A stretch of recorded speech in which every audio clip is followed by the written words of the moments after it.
नमस्कार, राम राम। एक नई पोस्टमार्टम वाली क्लास में आप सभी साथियों का स्वागत है। साथ ही यहाँ पे हम करेंगे करंट और जीके के मिक्स बेहतरीन क्वेश्चन और सभी क्वेश्चंस का पोस्टमार्टम एकदम बेहतरीन तरीके से। स्वागत है आपका इसी वाली क्लास में। यह क्लास सभी एग्जाम्स के लिए सफिशिएंट होने वाली है। अगर आपका विषय है, अगर जीके में आपका विषय है हिस्ट्री, पॉलिटी, जियोग्राफी, इकोनॉमिक्स और दुनिया भर की चीज़ें हैं जीके जीएस में, तो अगर आपका सिलेबस है, टॉपिक है, तो आप इस क्लास को डेफिनेटली इसका फ़ायदा आपके एग्ज़ाम्स में मिले। इसी के साथ में अगर आप हमारे चैनल पे नए हैं तो चैनल को सब्सक्राइब कर दें मेरे भाई, और वीडियो को लाइक शेयर करना ना भूलें। तो चलिए फटाफट से हम बिना देरी किए हुए क्लास को हम शुरू कर लेते हैं। और पहला क्वेश्चन आपके स्क्रीन पे है, बताएंगे क्या होगा इसका राइट आंसर। पहला क्वेश्चन है, निम्नलिखित में से कौन सी नदी भ्रंश घाटी से होकर बहती है और अरब सागर में गिरती है। भ्रंश घाटी से होकर अरब सागर में गिरती है। क्या गोदावरी नदी है, कृष्णा नदी है, नर्मदा नदी है या माही नदी है। क्वेश्चन नंबर 1 का राइट आंसर क्या होगा मेरे भाई, फटाफट से बताएंगे। इसका राइट आंसर क्या होगा, इसका राइट आंसर होगा नर्मदा नदी। ऑप्शन नंबर यहाँ पे सी 100% करेक्ट हो जाएगा। साथ ही जो नर्मदा नदी है, यह नदी विंध्याचल से, कहाँ से, विंध्याचल, यह नदी विंध्याचल और सतपुड़ा जो पर्वत श्रेणी है, कौन सी है, सतपुड़ा, सतपुड़ा पर्वत श्रेणी। नर्मदा नदी विंध्याचल और सतपुड़ा पर्वत श्रेणी के बीच अपभ्रंश घाटी से होकर बहती है। और कहाँ पे गिरती है साथी, तो अरब सागर में गिरती है। कहाँ पे गिरती है, गुजरात के अरब सागर में। गुजरात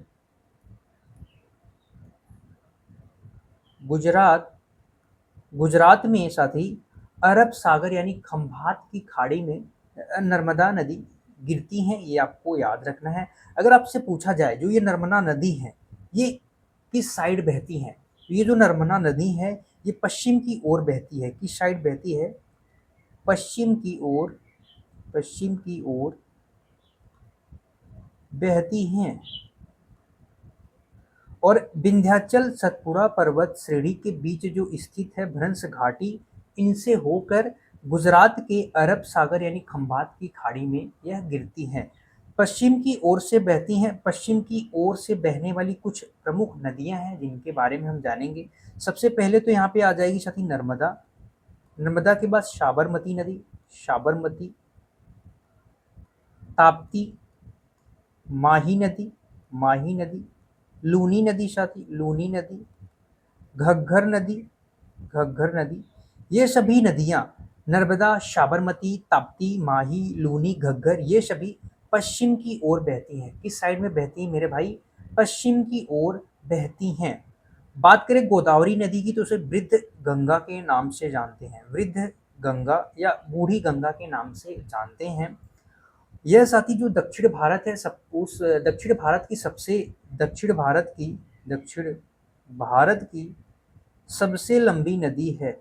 सबसे लंबी नदी कौन सी है, दक्षिण भारत की सबसे लंबी नदी, तो साथी गोदावरी नदी है। ये साथी अरब सागर में नहीं गिरती हैं, ये कहाँ पे गिरती हैं, बंगाल की खाड़ी में।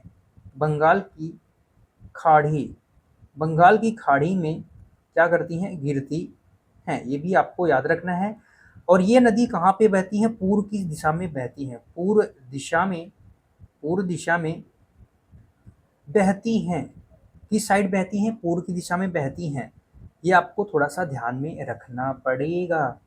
साथ ही जो कृष्णा नदी है यह ये जो कृष्णा नदी है ये महाबलेश्वर से निकलती है। कहाँ से निकलती है, महाबलेश्वर, महाबलेश्वर, महाबलेश्वर से निकल के ये भी पूर्व की तरफ बहती हैं। किस साइड, पूर्व की तरफ। ये भी पूर्व की दिशा में बहती है। और कहाँ पे गिर जाती हैं, बंगाल की खाड़ी में कृष्णा नदी भी गिरती है। महानदी की बात करें साथी, ये छत्तीसगढ़ उड़ीसा से होकर पूर्व की ओर बहती हैं। ये भी पूर्व की ओर बहती है। और ये भी कहाँ पे गिरती है, तो बंगाल की खाड़ी में गिरती है, बंगाल की खाड़ी। सिर्फ कृष्णा जो इसका राइट आंसर क्या होगा, तो इसका राइट आंसर हो जाएगा नर्मदा नदी। नर्मदा नदी पश्चिम की ओर बहती है। विंध्याचल सतपुड़ा पर्वत जो श्रेणी है साथी, इनके बीच जो अपभ्रंश घाटी है इनसे होकर बहती है और अरब सागर खंभात की खाड़ी में गिरती है। ये आपको याद रखना पड़ेगा। यहाँ पे सारी चीजें उम्मीद करता हूँ आपको समझ में आया होगा। अगले क्वेश्चन पे चलते हैं। क्वेश्चन नंबर 2 आपकी स्क्रीन पे है, बताएंगे क्या होगा इसका राइट आंसर। क्वेश्चन नंबर 2 आपके स्क्रीन पर है कि हाल ही में जून 2026 में भारत के किस पड़ोसी देश में नए प्रधानमंत्री के रूप में शेख हसीना की पार्टी के बाद एक नए गठबंधन ने कार्यभार संभाला है, या राजनीतिक स्थिरता के लिए आम चुनाव संपन्न हुए हैं? कौन सा देश है ये आपको बताना है। तो साथ ही घटना कब की है? घटना है वर्ष 2024 की। कब की घटना है मेरे भाई? अगस्त की है।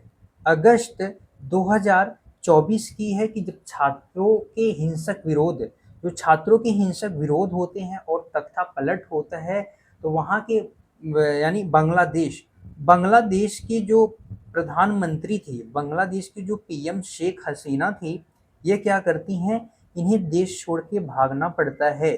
तख्ता पलट हो जाता है, छात्रों का हिंसक विरोध उत्पन्न हो जाता है, तो ये कहा क्या करती हैं, वहां से ये फरार हो जाती हैं, भाग जाती हैं। जब ये भाग जाती हैं तो बांग्लादेश की जो बागडोर है साथी, यानी बांग्लादेश का नेतृत्व कौन करता है? जब ये वहां से भाग जाती हैं तो इसका जो नेतृत्व है कौन करता है? तो मोहम्मद मोहम्मद मोहम्मद करते हैं यूसुफ, मोहम्मद यूनुस, इनके द्वारा बांग्लादेश का नियंत्रण किया जाता है, नेतृत्व किया जाता है, बागडोर इनके हाथ में दिया जाता है। लेकिन अभी हाल ही में साथी यहाँ पे क्या हुआ है, चुनाव हुआ है बांग्लादेश में। तो चुनाव हुआ है और ये जो इनकी पार्टी है शेख हसीना की, इनकी पार्टी को क्या किया जाता है, वहाँ पे प्रतिबंध लगा दिया जाता है, चुनाव लड़ने नहीं दिया जाता है।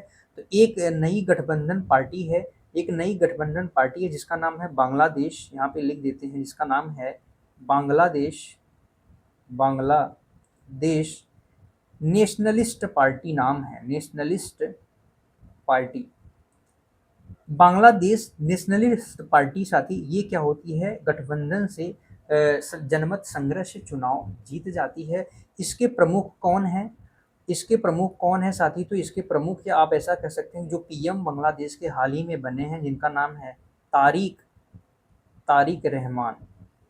तारिक रहमान बांग्लादेश के वर्तमान में पीएम यहाँ पे बने हैं। थोड़ी सी हिस्ट्री है, आपको हो सकता है कि थोड़ा बहुत पता हो, लेकिन यहाँ पे बांग्लादेश में हाल ही में चुनाव संपन्न हुआ है, ये आपको थोड़ा सा ध्यान में रखना है। कब हुआ था साथी? तो फरवरी में ही हुआ था, 2026 की फरवरी में ही चुनाव संपन्न हुआ था। तारिक रहमान यहाँ के क्या हुए हैं, नए पीएम वर्तमान समय में हुए हैं, वर्तमान समय में हुए हैं, ये आपको याद रखना है। अगले क्वेश्चन पे चलते हैं। क्वेश्चन नंबर 3 आपके स्क्रीन पे है।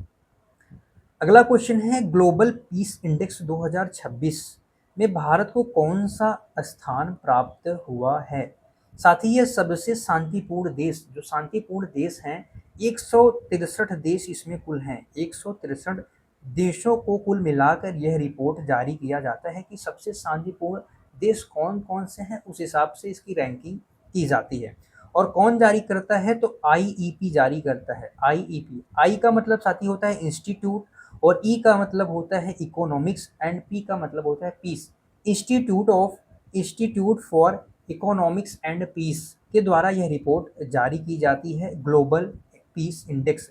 163 देश हैं, 163 देशों में साथी भारत को 127वां स्थान प्राप्त हुआ है, 127वां स्थान प्राप्त हुआ है। इसके पहले 2025 में जो भारत का स्थान था, 2025 में 115वें स्थान पे भारत था। इस बार ग्लोबल पीस इंडेक्स में भारत की रैंक में साथी गिरावट आई है।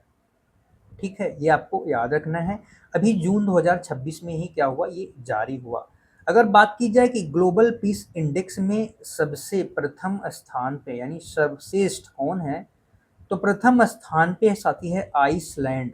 आइसलैंड साथी ये लगातार 19वें वर्ष दुनिया का सबसे शांतिपूर्ण देश बना हुआ है। लगातार 19 वर्षों से यह सबसे शांतिपूर्ण देश बना हुआ है और भारत 127वें स्थान पे है, जबकि पिछली बार 115वें स्थान पे था। अगले क्वेश्चन पे चलते हैं। अगला क्वेश्चन, क्वेश्चन नंबर 4 आपकी स्क्रीन पे है, बताएंगे क्या होगा इसका राइट आंसर। क्वेश्चन नंबर 4 आपकी स्क्रीन पे है, बताएंगे साथ।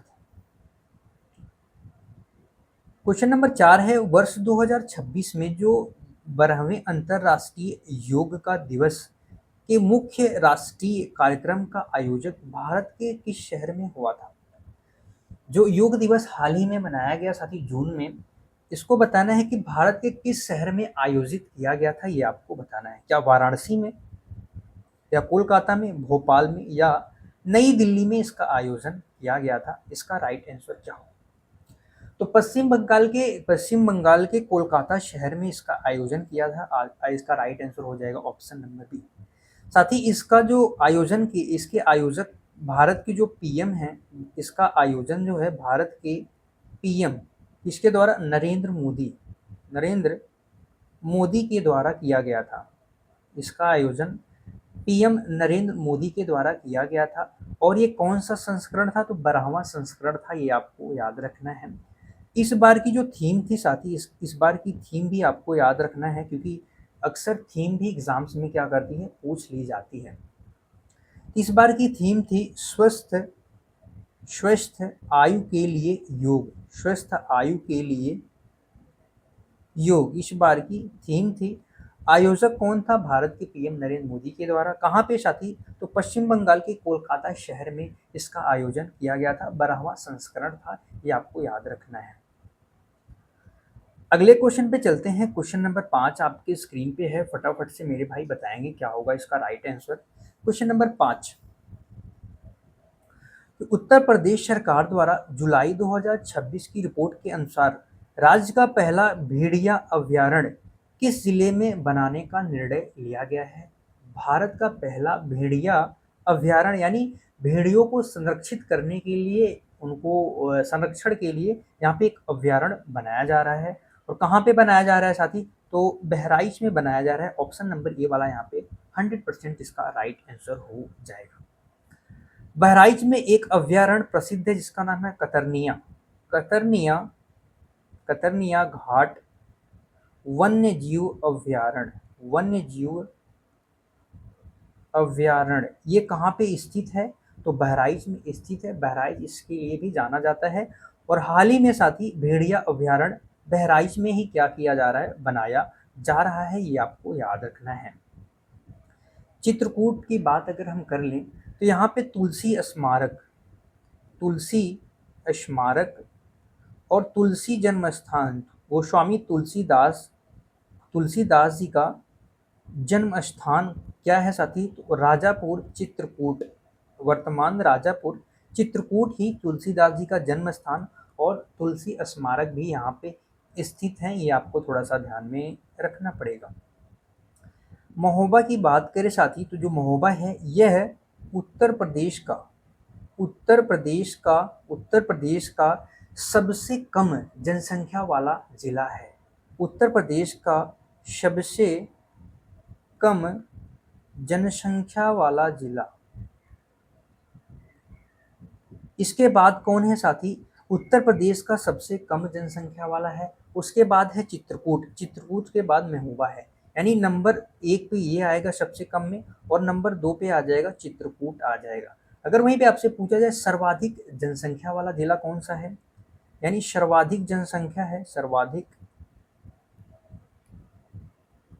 तो सर्वाधिक साथी कहाँ पे है? तो प्रयागराज में है। प्रयागराज में सर्वाधिक जनसंख्या है।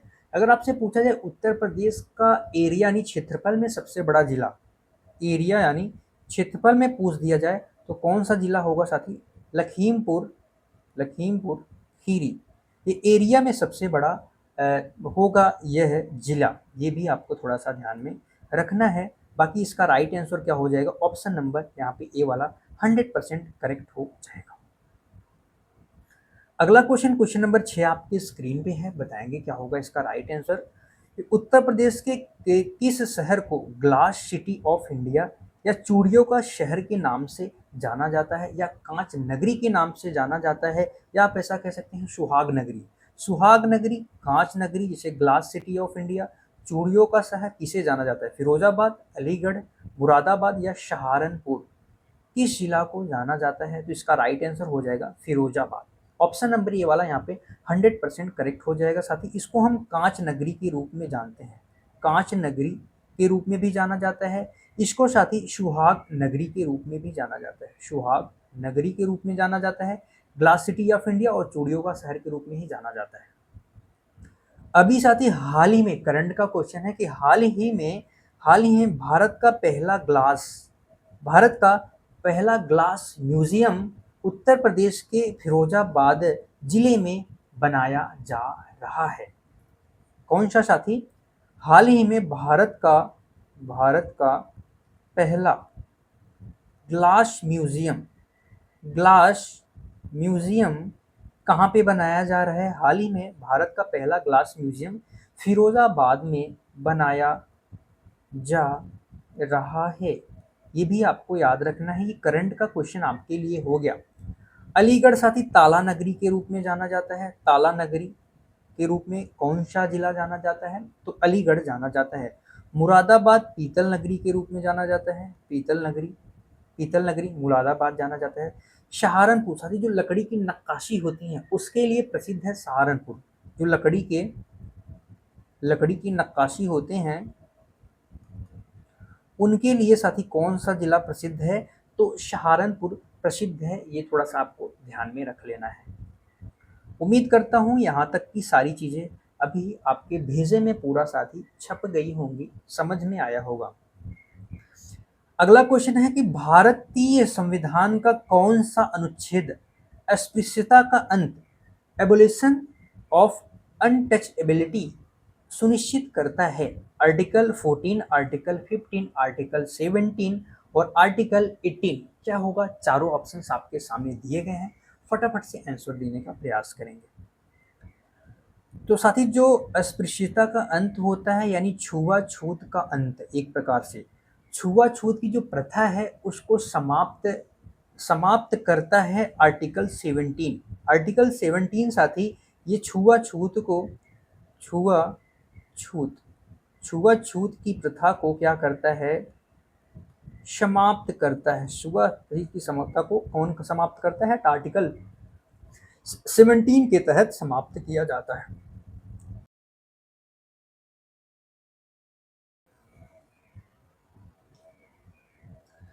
आर्टिकल 17 के तहत जो छुआछूत की प्रथा है उसको समाप्त किया जाता है, ये आपको थोड़ा सा ध्यान में रखना है। हम बात करें अगर आर्टिकल 14, तो कानून के समक्ष समानता, कानून के समक्ष समानता की बात करता है। आर्टिकल 14 साथी कानून की समक्ष समानता यानी कानून के समान संरक्षण की गारंटी, कानून के समान संरक्षण की गारंटी कौन देता है? तो आर्टिकल 14 के तहत दिया जाता है। अगर आप इसको इंग्लिश में कहें तो हो जाएगा साथी equality equality before law, equality before law की बात कौन करता है? तो आर्टिकल 14 करता है। आर्टिकल 15 साथी क्या है? आर्टिकल 15 है भेदभाव पर प्रतिबंधित करता है कि धर्म के आधार पर, जन्म स्थान के आधार पर, लिंग के आधार पर किसी भी प्रकार का कोई भेदभाव नहीं किया जाएगा। यही कहता है कि मतलब एक प्रकार से भेदभाव करने पर प्रतिबंध, भेदभाव करने पर प्रतिबंध कौन सा आर्टिकल लगाता है साथी? तो आर्टिकल 15 लगाता है। प्रोहिबिशन, इंग्लिश में क्या कहेंगे? Prohibition, prohibition of discrimination, discrimination भेदभाव, चाहे वो धर्म हो, लिंग हो, जन्मस्थान हो, किसी भी प्रकार का कोई भेदभाव नहीं किया जाएगा, आर्टिकल 15 ये कहता है। आर्टिकल 18 क्या है मेरे भाई? आर्टिकल 18 है उपाधियों का अंत, उपाधियों का अंत, इसका प्रावधान किस आर्टिकल में दिया गया है? तो आर्टिकल 18 में दिया गया है, एबोल्यूशन ऑफ टाइटल्स। किस आर्टिकल में है? तो आर्टिकल 18 में है, ये आपको ध्यान में रखना है। ठीक है, यहाँ पे हमने 4 आर्टिकल्स देख लिए। ऐसे ही क्वेश्चन आपके लिए लाता रहूँगा। अगर आपको सेशन पसंद आता है तो सेशन को लाइक, शेयर, सब्सक्राइब जरूर करेंगे। अगला क्वेश्चन आपके स्क्रीन पे है, बताएंगे क्या होगा इसका राइट आंसर। सूर्य की ऊर्जा का मुख्य स्रोत निम्नलिखित में से कौन सी प्रक्रिया है? जो सूर्य में ऊर्जा का स्रोत होता है वो साथी नाभिकीय संलयन के द्वारा होता है। किसके द्वारा होता है? नाभिकीय संलयन के द्वारा सूर्य की ऊर्जा का मुख्य स्रोत यही है। अगले क्वेश्चन पे चलते हैं। अगला क्वेश्चन, क्वेश्चन नंबर 9 आपके स्क्रीन पर है। गारो खासी जयंतिया पहाड़ियां भारत के किस राज्य में स्थित हैं? असम में है, मेघालय में है, मणिपुर में है या अरुणाचल प्रदेश में है? ये आपको बताना है कि किस राज्य में गारो, खासी और जयंतिया पहाड़ी, ये साथी वहाँ की जनजातियां हैं, उन्हीं के नाम पर ही ये क्या की गई हैं, पहाड़ियों के नाम भी रखे गए हैं। ये कहाँ पे स्थित है? तो मेघालय में स्थित हैं। ये जो तीनों पहाड़ियां हैं, गारो, खासी और जयंतिया, मुख्य रूप से साथी जो मेघालय का पठार है, मेघालय का पठार है, ये जो तीनों पहाड़ियां हैं वो साथी मेघालय के पठार शिवालिक, किसका? शिलोंग, शिलोंग पठार का हिस्सा है। किसका हिस्सा है? शिलोंग पठार का हिस्सा है ये तीनों पहाड़ियां। शिलोंग पठार का हिस्सा ये तीनों पहाड़ियां हैं, ये भी थोड़ा सा आपको ध्यान में रखना है। जो साथी खासी पहाड़ी है, ये दुनिया की सबसे अधिक वर्षा वाले जो स्थान है वो भी कहाँ पे स्थित है? तो खासी पहाड़ियों पर ही स्थित है। दुनिया की सबसे अधिक वर्षा वाले स्थान, सबसे अधिक वर्षा वाले स्थान कौन से हैं? तो एक है माशिनराम, दूसरा है चेरापूंजी। सर्वाधिक कहाँ पे होता है? मानसिनराम, दूसरा चेरापूंजी। ये साथी कहाँ पे स्थित है? ये जो स्थान है ये कहाँ पे स्थित है? तो खासी पहाड़ी पर ही स्थित है, ये आपको ध्यान में रखना है। समझ में आया आपको सारी चीजें? बात करते हैं मणिपुर।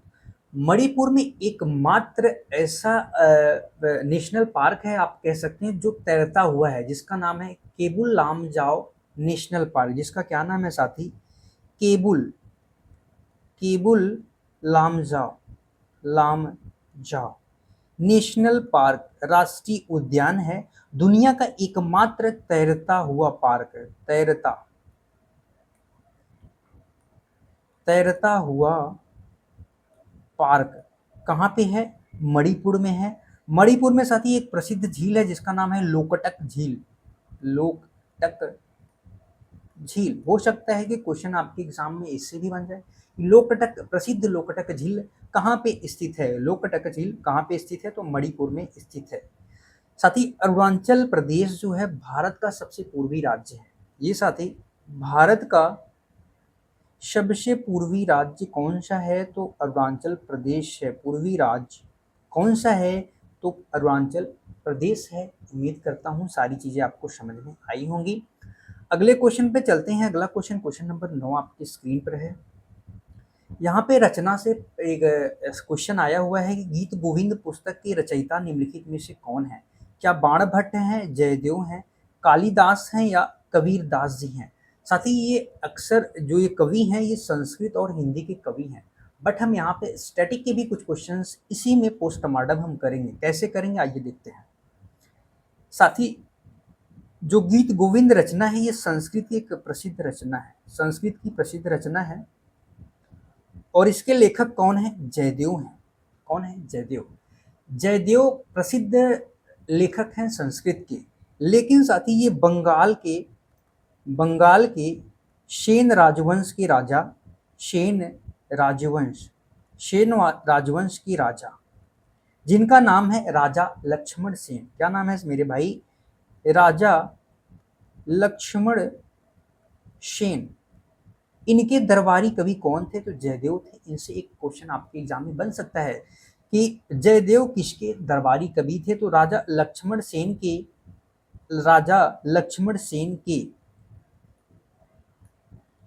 लक्ष्मण के राजा लक्ष्मण सेन यहाँ पे लिखना था मुझे, सेन के दरबारी कवि कौन थे? तो जयदेव थे। समझ में आया? ठीक है, समझ में आ गया तो अच्छी बात है भाई। बाणभट्ट साथी ये राजा हर्षवर्धन के दरबारी कवि थे। राजा हर्षवर्धन के दरबारी कवि कौन थे? तो राजा हर्षवर्धन के दरबारी कवि हर्षवर्धन थे। इनकी दो प्रसिद्ध रचनाएं हैं जिनका नाम हम यहाँ पे लिख दे रहा हूँ। एक है साथी हर्षचरित, दूसरा है कादम्बरी। अक्सर ये भी क्या होता है, एग्जामों में पूछ लिया जाता है, संस्कृत की महान रचना है। कालिदास बात करें तो साथी कालिदास भी महान कवि हैं संस्कृत के। इन्होंने प्रसिद्ध संस्कृत कवि हैं और नाटककार भी हैं। इनकी प्रसिद्ध रचना है अभिज्ञान शाकुंतलम हो गई, और कुमार संभवम हो गया, मेघदूतम हो गया, रघुवंशम हो गया। इनकी प्रसिद्ध रचनाएं हैं। कबीरदास जी हिंदी के प्रमुख कवि हैं, और साथ ही ये इनकी जो वाणी का संग्रह इनके बीजक नाम से किया जाता है। साथी शबद रमैनी इनकी रचनाओं का संग्रह बीजक नाम से किया जाता है। ये भी आपको ध्यान में थोड़ा सा रख लेना है। बाकी हम अगले क्वेश्चन पे मूव ऑन करते हैं। अगला क्वेश्चन आपके स्क्रीन पे है। अगला क्वेश्चन है, सिंधु घाटी सभ्यता का प्रसिद्ध स्थल जो लोथल वर्तमान में भारत के किस राज्य में स्थित है? राजस्थान, पंजाब, गुजरात और हरियाणा। बताएंगे क्या होगा इसका राइट आंसर? अगर आपसे पूछा जाए सिंधु सभ्यता का खोजा गया पहला स्थल, आपसे पूछा जाए मेरे भाई कि सिंधु सभ्यता का खोजा गया पहला पूरा स्थल कौन सा है? तो आप किसे बताएंगे मेरे भाई? हड़प्पा को बताएंगे। किसको बताएंगे? हड़प्पा। यह साथी खोजा गया पहला पूरा स्थल था। कब खोजा गया? 1921 में खोजा गया। किसके द्वारा खोजा गया था? तो दयाराम साहनी के द्वारा इसकी खोज की गई थी। किसके द्वारा? दयाराम साहनी ने खोजा था। ये कहाँ पे स्थित है? तो भारत के दैमाबाद क्षेत्र में स्थित है हड़प्पा। सिंधु सभ्यता का खोजा गया पहला पूरा स्थल था, ये आपको याद रखना है। और कहाँ पे है? कौन सी नदी पे? तो साथी रावी नदी के तट पर, रावी नदी के तट पे हड़प्पा सभ्यता स्थित है। अब बात कर लेते हैं थोड़ा सा लोथल साथी ये कहाँ पे है? गुजरात के अहमदाबाद जिले के साबरमती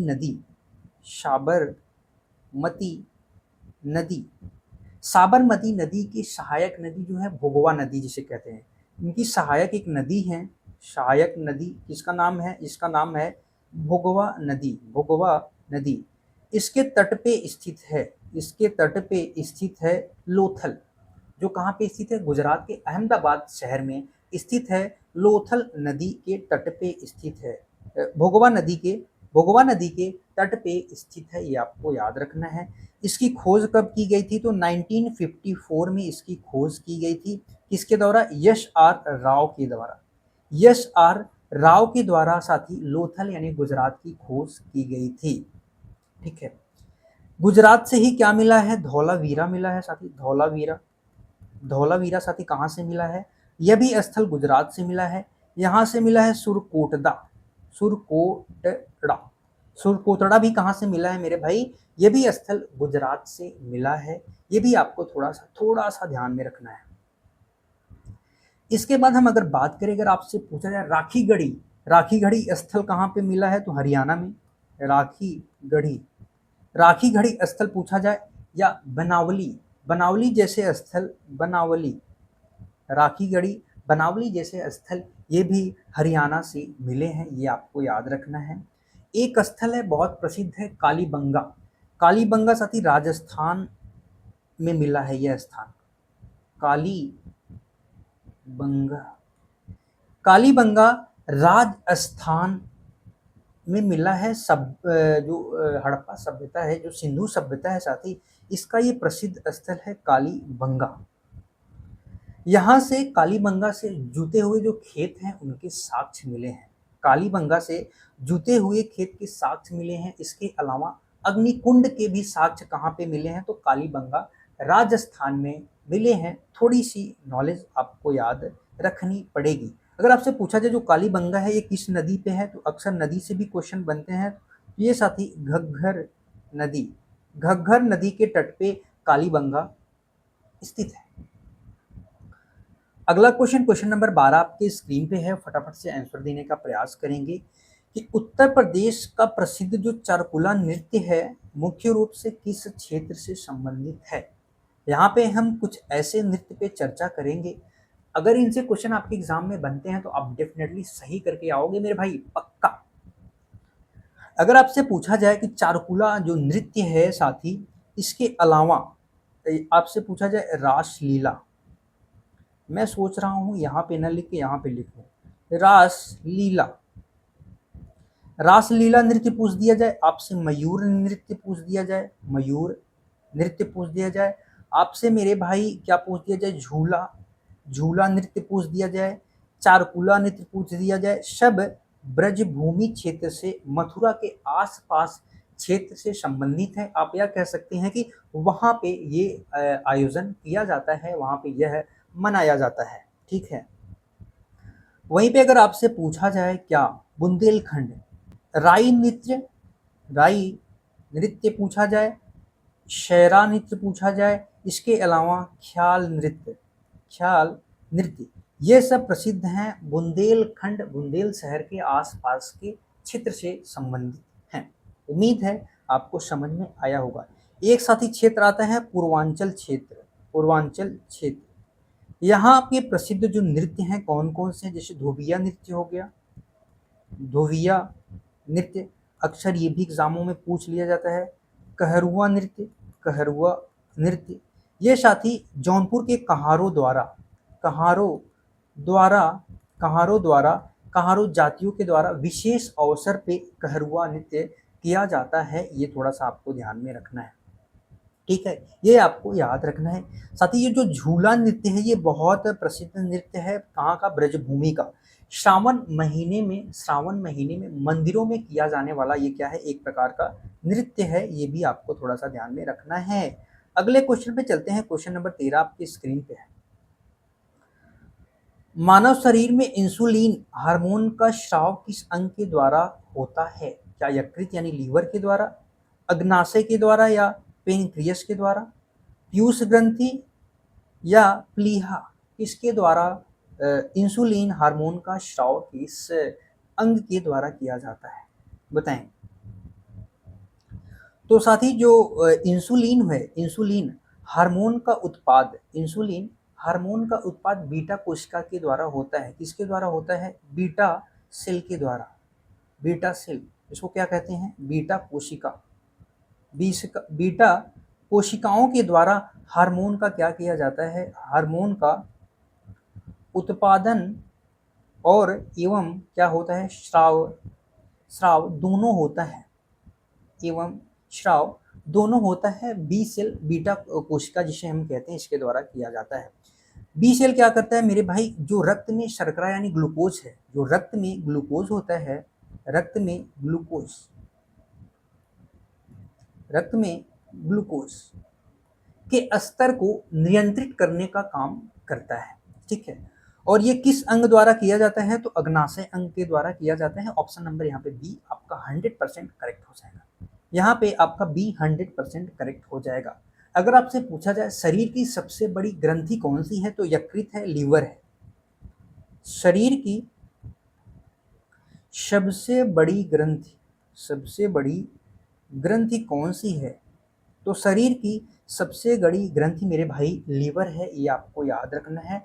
और जो लीवर है ये क्या करता है? पित्त रस का निर्माण करता है, पित्त रस, पित्त रस का निर्माण कौन करता है? तो लीवर करता है। पित्त रस यानी बाइल जूस जिसे कहते हैं, क्या कहते हैं? बाइल जूस कहते हैं। इसका निर्माण कौन करता है? तो यकृत करता है। अगर आपसे पूछा जाए मास्टर ग्रंथि कौन सी है? तो पीयूष ग्रंथि, पीयूष ग्रंथि को मास्टर ग्रंथि कहते हैं, मास्टर ग्रंथि कहते हैं। किसे कहते हैं? तो पीयूष ग्रंथि को कहते हैं मास्टर ग्रंथि, ये कहाँ पे होते हैं? मस्तिष्क में होती हैं। सिंपल सी चीजें हैं, आपको याद रखना है। अगर आपसे पूछा जाए कि आरबीसी, जो आरबीसी है रेड ब्लड सेल होता है, इसका कब्रिस्तान किसे कहा जाता है? तो प्लीहा को कहा जाता है। आरबीसी का कब्रिस्तान कब्रिस्तान कहा जाता है प्लीहा को। किसको कहा जाता है? आरबीसी का कब्रिस्तान किसे कहा जाता है? आरबीसी का कब्रिस्तान प्लीहा को कहा जाता है। उम्मीद करता हूं कि यहाँ पे सारी चीजें आपको समझ में आई होगी। हम मूव करते हैं अगले क्वेश्चन की तरफ। भारत में राष्ट्रीय आय यानी नेशनल इनकम का आकलन सबसे पहले किसने किया था? बहुत आसान, बहुत सरल क्वेश्चन है। साथ ही बात है 1867 के आसपास की है। कब की बात है? 1867 से 68 के आसपास है। एक बुक है जिसका नाम है, अभी हम आपको बताएंगे। ऑप्शन नंबर बी वाला इसका राइट आंसर हो जाएगा। दादा भाई नौरोजी ने सबसे पहले भारत में राष्ट्रीय आय का आकलन किया था। और वो पता है, इनकी एक बुक है जिसका नाम है poverty poverty and un British poverty and un British rule in India. इनकी एक बुक है। इसी बुक में ही साथी इन्होंने क्या किया था, जो बताया था प्रति व्यक्ति आय, कितना बताया था पता है आपको? प्रति व्यक्ति आय 20 रुपए प्रति वर्ष बताया था। 20 रुपए प्रति वर्ष राष्ट्रीय आय का अनुमान सर्वप्रथम दादा भाई नौरोजी ने लगाया था, प्रति व्यक्ति आय। जो दादा भाई नौरोजी हैं साथी, धन निष्कासन का सिद्धांत अक्सर पूछ लिया जाता है। ड्रेन ऑफ वेल्थ थ्योरी किसने दिया था? तो दादा भाई नौरोजी ने धन निष्कासन का सिद्धांत इन्होंने अपनी बुक में ही दिया।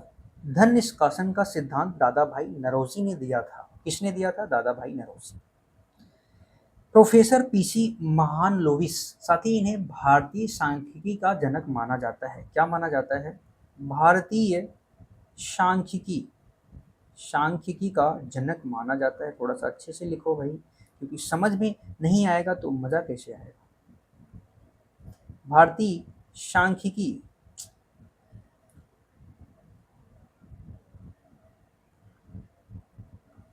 का जनक किसे माना जाता है? तो प्रोफेसर पीसी महालनोबिस को माना जाता है। साथ ही 1949 के आसपास है, एग्जैक्ट याद नहीं है, बट 1949 में गठित जो राष्ट्रीय आय समिति का जो गठन किया गया था, उसके अध्यक्ष कौन थे? राष्ट्रीय आय समिति के अध्यक्ष भी कौन थे? तो समिति के अध्यक्ष भी यही थे। इस समिति के अध्यक्ष महालनोबिस थे। अगला क्वेश्चन आपके स्क्रीन पे है, बताएंगे क्या होगा इसका राइट आंसर। क्वेश्चन नंबर 15 है, काजीरंगा राष्ट्रीय उद्यान नेशनल पार्क किस के लिए प्रसिद्ध है? आपको बताना है कि यह कहाँ पे स्थित है। कहाँ पे स्थित है साथी, इसको आपको कमेंट में बताना है। कमेंट में आपको इसका आंसर देना है,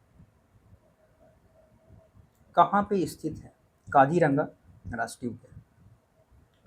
साथी जो काजीरंगा राष्ट्रीय उद्यान है, एक सींग वाला गैंडे के लिए प्रसिद्ध है। एक सींग वाले गैंडे के लिए प्रसिद्ध है। दुनिया का लगभग 2/3 गैंडे कहाँ पे साथी, एक 2/3 गैंडे कहाँ पे पाए जाते हैं? तो काजीरंगा राष्ट्रीय उद्यान में ही पाए जाते हैं। दुनिया का 2/3, ये आपको याद रखना है, ठीक है। एशियाई शेर के लिए गिर राष्ट्रीय उद्यान प्रसिद्ध है। गिर राष्ट्रीय उद्यान नेशनल पार्क, ये कहाँ पे स्थित है? तो गुजरात में। कहाँ पे स्थित है मेरे भाई? गुजरात में है। कस्तूरी मृग की बात की जाएगी तो कस्तूरी मृग जैसे उत्तराखंड का एक है केदारनाथ अभ्यारण्य है, वन्यजीव अभ्यारण्य। केदारनाथ वन्यजीव अभयारण्य यहाँ पे पाए जाते हैं कस्तूरी मृग। और काजीरंगा कहाँ पे स्थित है मेरे भाई, तो इसका आपको कमेंट में आंसर देना है। एक सींग वाले गैंडे के लिए प्रसिद्ध है। दुनिया का 2/3 गैंडे कहाँ पे पाए जाते हैं, घर कहा जाता है, तो काजीरंगा माना जाता है, काजीरंगा राष्ट्रीय उद्यान। ठीक है, ये सारी चीज़ें आपको समझ में आई। अगर सारी चीज़ें आपको समझ में आई होगी तो ये हमारा टेलीग्राम चैनल ज्वाइन कर लेंगे। चैनल पे नए सब्सक्राइब, लाइक, छोटा सा कमेंट और एक छोटा सा काम है आपको शेयर करना। क्लास को अंत तक देखने के लिए आप सभी साथियों का धन्यवाद है। फिर मिलेंगे अगली एक बेहतरीन क्लास में, तब तक के लिए bye bye. Thank you so much. खुश रहिए, मस्त रहिए, पढ़ते रहिए मेरे भाई। जय हिंद मेरे प्यारे भाई बहन।